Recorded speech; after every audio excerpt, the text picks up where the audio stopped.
Hello, everyone. My name is Rebecca Cerise, and I'm a proud member of the North Carolina Medicare for All Coalition. Our coalition is made up of over 30 diverse organizations from across North Carolina who all believe that healthcare is a basic human right and that the United States must provide, with due urgency, all its residents with high quality healthcare. We envision a healthcare system that is publicly financed and privately delivered, a system that eliminates health disparities, effectively controls costs, and assures that everyone receives affordable, high quality healthcare. One of the many problems with our current system is that the high cost of medical care often leaves our people facing financial ruin if they get sick or have an accident. On Saturday, December 12th, we will be holding a series of COVID-safe bonfire bill burns across the state, where we are inviting people to come and share their healthcare stories and burn their unaffordable medical bills. You can find out more information on our website. If you're unable to join an in-person event, we invite you to videotape yourself safely doing your own bill burn in your backyard fire pit. You can then upload it to social media using hashtag NCBillburn and tagging at NCM4A, and that's the number 4. Today we have a really special guest who knows a thing or two about medical debt. Jerry Ashton is the co-founder of RIP Medical Debt, a charity organization that empowers donors to forgive billions in oppressive medical debt. He is also the co-author of the book End Medical Debt. Welcome, Jerry. It's my pleasure. So I'm going to change to speaker view so we have you on the full screen. But if you could just tell me first, how did you start your organization? Tell me about RIP Medical Debt. Why did you start it? What has it been able to do? Well, as you know, first of all, you have to have awareness that there's a problem. If you're not aware of a problem, how can you even imagine that there might be a solution possible? And in my way of learning about this problem was very unusual and circuitous, but the brainchild for RIP Medical Debt, which is a 501c3 charity, which donors use as a way of helping their neighbors, and in this specific instance being helping to forgive their medical debt. So we take donors' dollars, we go to the medical debt market, we purchase that debt, and in the name of our donors, we forgive that debt. And believe it or not, that I did not come up with that idea. I like to take credit for it, but you're looking at, and this might cause some of your viewers to turn off the camera. I'm a former bill collector. And my job was collecting bills, including working for physician clients that I had. So I was on that side of the picture. And then along came Occupy Wall Street, which is the real inspiration. It takes a bunch of people with signs and making noise and drawing attention. Sometimes, if you can't get attention any other way, that's one good way to do it. So when Occupy began in Zuccotti Park here in New York City, I'm just a few subway stops away. So I thought I would go down. I'm a former Navy journalist, so I like to record things. I like to take pictures, write about things. So I went down there to find out what this was all about. Was it real or was it Memorex? What was really going on? So sure enough, it was real. I resonated to the messages, and the messages should resonate with anybody. There are economic disparities, and these disparities are causing great societal harm as well as individual harm. So I'm in there and I participate and I join different groups. And then I noticed one group that was putting together, or they noticed me actually. They found out there was a bill collector in Occupy. Now we're in the belly of the beast. We're in Wall Street, and here's a bill collector who's the enforcer for debt in their midst. What's this all about? Well, they noticed it because every time someone would bring up their student debt, I'd give them some help, some advice. If they were being chased by one of my fellow bill collectors, I gave them some ways to handle that.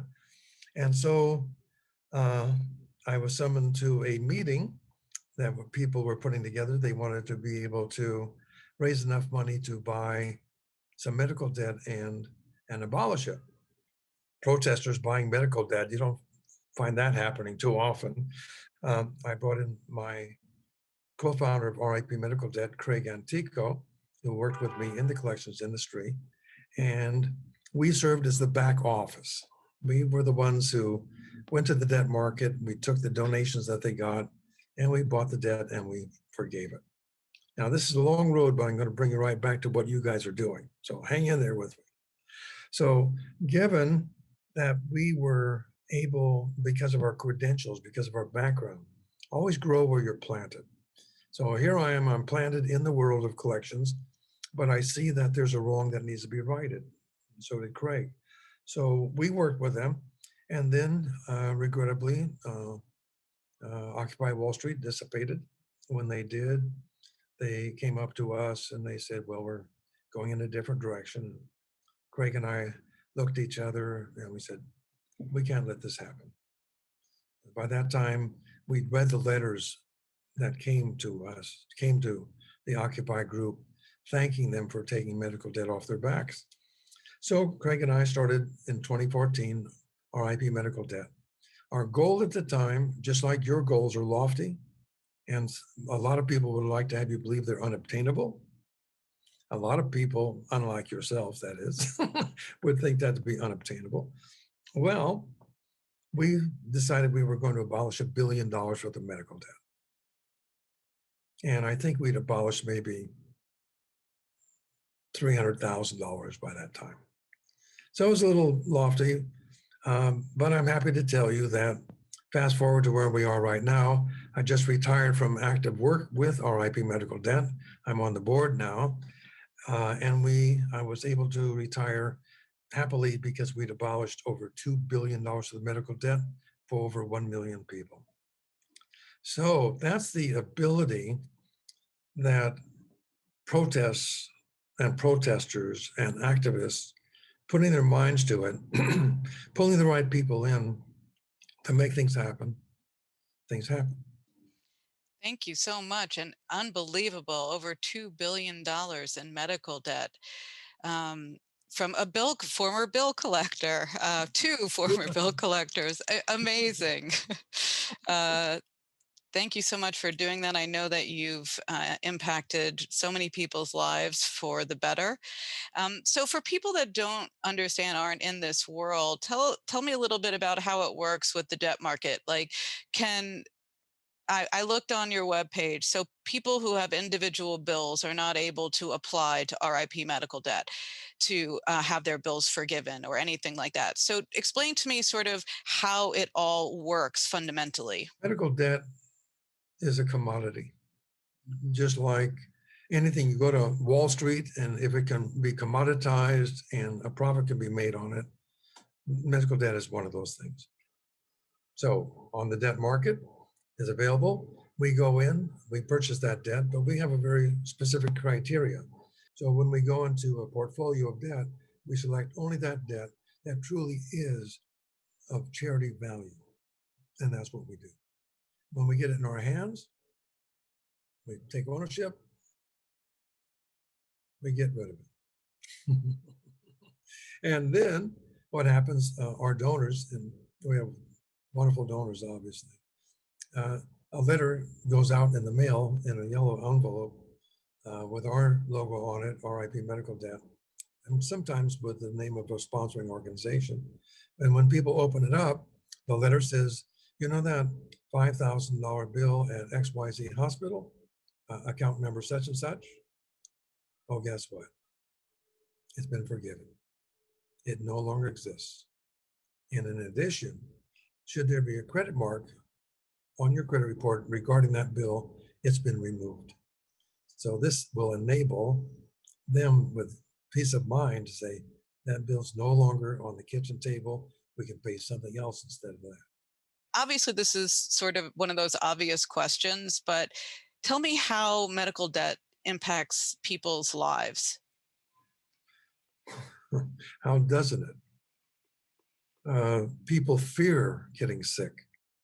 In the age of COVID, people doubly fear getting sick. In America, with 60% of all bankruptcies medical debt related, who isn't afraid of getting sick? we're brainwashed into saying we've got the best medical system in the world. We've got the best insurance system in the world. We have the best pharmaceutical system in the world. And at what cost? First of all, we're not. We don't have the best. Now, my job wouldn't exist as a bill collector if we were doing the best job of a lot of things. So that's my short answer on that one. Just a few additional questions. Um, so you had some statistics around medical debt. Just share some of those, because again, education is part of it. If people don't know there's a problem, then they're not going to be looking for solutions. And part of what we're doing is showing there's a major problem that is impacting people that can be fixed with policy choices. So tell me a few of those statistics. Take a look at women with breast cancer. 50% of all women with breast cancer right now are in collections. How can you, as their neighbor, their husband, mother, friend, child, fellow citizen, allow that to even exist? So when you take a look at some 15 million Americans this year will exhaust their life savings because they got sick or hurt. Things that we deal with daily at RIP Medical Debt. The letters that we get from people whose debt we don't abolish, people say, please help me, that we can't help, or they tear your heart out. We don't want any more statistics. We don't want any more statistics on how many people go bankrupt, how many people lost their homes, how many people are in collection. When you figure that 1 out of every 5 Americans is in some form of collection right now, the entire structure of debt has got to be rethought. In most societies that have made a decision that healthcare is a foundation for productivity, it's a foundation for being a good citizen, it's a foundation for being able to have freedom, life, liberty, and the pursuit of happiness. That's what we were told we were going to be given from the founding fathers. Well, you won't have any life if you don't have health. So the very important, essential ingredient in America's history is seeing to it that people are healthy. So in other countries, nobody has, they're amazed. They cannot believe that Americans are suffering like we are. And what we do is, in our pompous, self-satisfied, brainwashed way, we say, well, we're certainly superior to them. And meanwhile, your neighbor's going bankrupt. Are you a supporter of Medicare for All, a Uh, single payer system? so I can tell you, I'm very much in favor of Medicare for all. And the bottom line is, I'm in favor of anything worked up by anybody that will end medical debt. Because if you end medical debt, you have to go upstream to have fixed a lot of things. And that you're part of that fixing. Absolutely. That's why I think forgiving medical debt needs to also obviously be part of any kind of transformation of, how our healthcare is paid for. So besides a single payer, I'm also obviously for abolishing medical debt. And again, this would be a fraction of what we give to giant corporations and subsidies. When you figure that the pharmaceutical industry spends more money on marketing than they do on research, what does that tell you? And they spend more on lobbyists to get your legislator in their back pocket so that he says yes to them and no to you. You need to pay attention. And going back to the nonsense of who's going to pay for all this, you already are. You're paying it through higher taxes. You're paying it through those deductibles that your insurance company takes out of your pocket. You're paying for all that. You're paying for all the co-pays. You're paying for the hospital that charges off a certain amount of money every year because they get a tax break. They get a tax break and you get broke. Now, what's that all about? That's a good line. It's all about profit over people. That's what it's about. And sadly, that's our country's mantra, which is really sad. But luckily, there are a lot of people like you, like me, like the people that are in our coalition that are not okay with that. And they're taking a stand and saying, this has to stop. And we're not okay with people going broke because they got sick in the richest country in the world. And so I think it's really important. I mean, this is what we're all about. We want people to speak up, have the the knowledge, the information at their fingertips, because as you know, the facts are on our side as Medicare for All advocates and activists.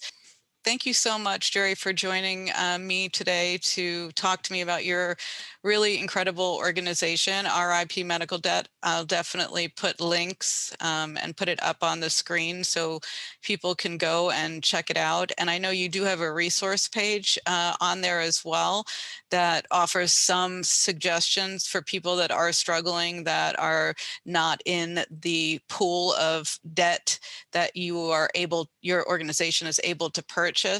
I know there's not a lot you can do, but thank you for putting those resources up there.